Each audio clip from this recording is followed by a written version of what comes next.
It feels strange to review Glassbreakers now. We first covered it 2 years ago after it came out of a closed beta. After going public for a while as a free-to-play game, it disappeared. Polyarc, the makers of Moss, took it back onto their forge and worked on it like cute little battle-hardened mice. And now, lo and behold, 2 years later, the Moss World-inspired RTS MOBA hybrid VR game is back on the stage, mustering its cute little creatures to compete for your attention in a world perhaps more excited by Triangle Factory's admittedly fantastic forefront and Twisted Pixel's less than stellar Deadpool. The Reborn Glassbreakers launches as a premium title at $19.99 across MetaQuest, Steam, and Apple Vision Pro, with full cross-platform play, a notable pivot from its free-to-play beta roots. Beta, I keep switching. Do you care? Who knows? Glassbreaker pits 2 players against each other in one of 4 arenas. Each player controls a team made up of 3 characters, selected from a roster of 12 characters that you can unlock by not sucking too badly. Each character has a balance of attributes: health, attack strength, and special ability power. I'm not sure if that's what the game calls the attributes, but hey, this is my review, and I get to use words. But here's where things get interesting. Team composition matters. A lot. With 12 champions offering around 220 possible 3-character combinations, you're not just picking your favorites, you're crafting synergies. Some champions excel at aggressive pushes, others at defensive turtle strategies, and still others at map control and denying your opponent those crucial power-ups. Your playstyle shifts dramatically based on who you're fielding, which means you're constantly adapting your approach match to match. It's a deeper layer than at first appears. Of course, since it's character-based, the game provides some niceties. You have skins, you have color themes, etc., so you can play dress-up. Sweet. You can also change the color of your banner and the color of your own avatar and the mask you have on. It's fun, colorful, cool. But how do you win, you ask? Do you just beat the crap out of the other team? Well, yes, you do. But it's a little more involved than that.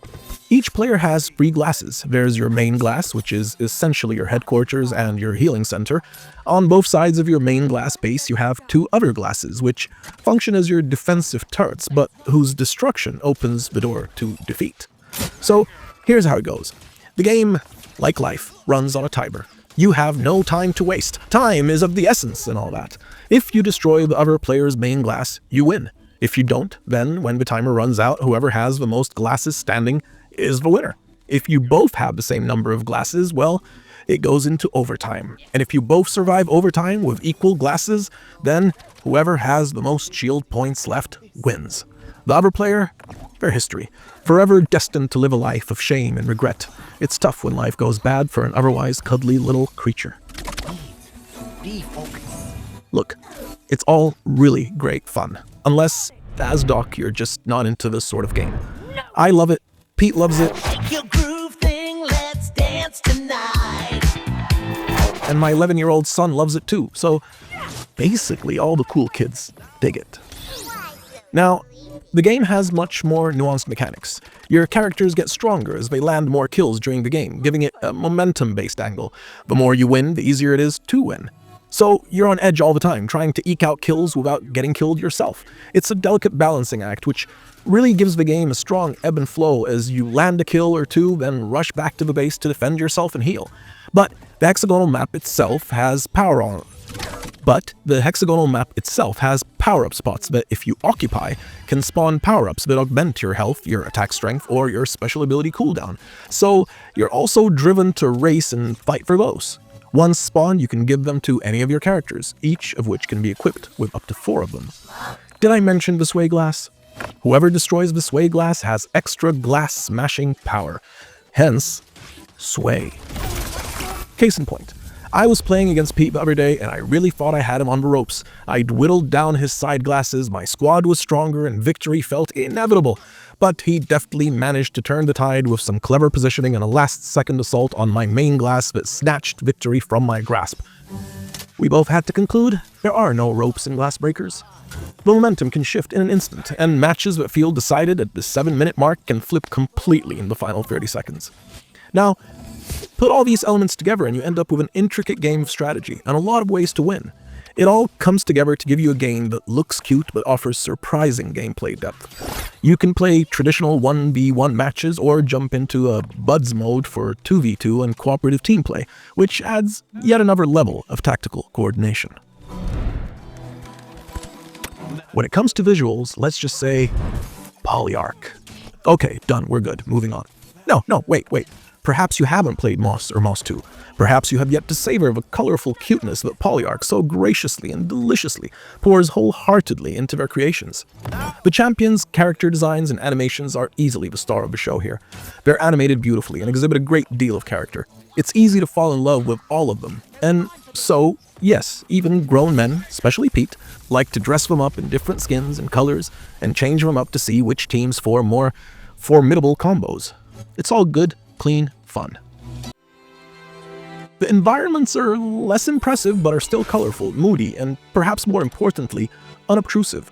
Most are well designed for the gameplay, although I still have my doubts about the asymmetrical icy wastes. The UI is generally polished but has some small glitches, such as the character levels not appearing identical to both you and your opponent on the intro screens before the game actually starts. But this has zero impact on gameplay. Overall, it's a pretty game with beautiful character design and animations. Less impressive, perhaps, is the audio. There's nothing wrong with it, and Morla Gorondona, I hope I've pronounced her name properly, who wonderfully voiced the narrator in Moss, is basically the MC here in Glassbreakers, and she does a great job, but doesn't have much to work with in a game bereft of narrative. More importantly, the game's sound design and battle sounds are on point. You're never confused about what's going on, so on that level, it succeeds. The music is very much what you'd expect. Fantasy battle, I guess, is the genre, but it does get repetitive if you pay attention to it, which, to be honest, I don't. It's not the star. I am. Me and my champions.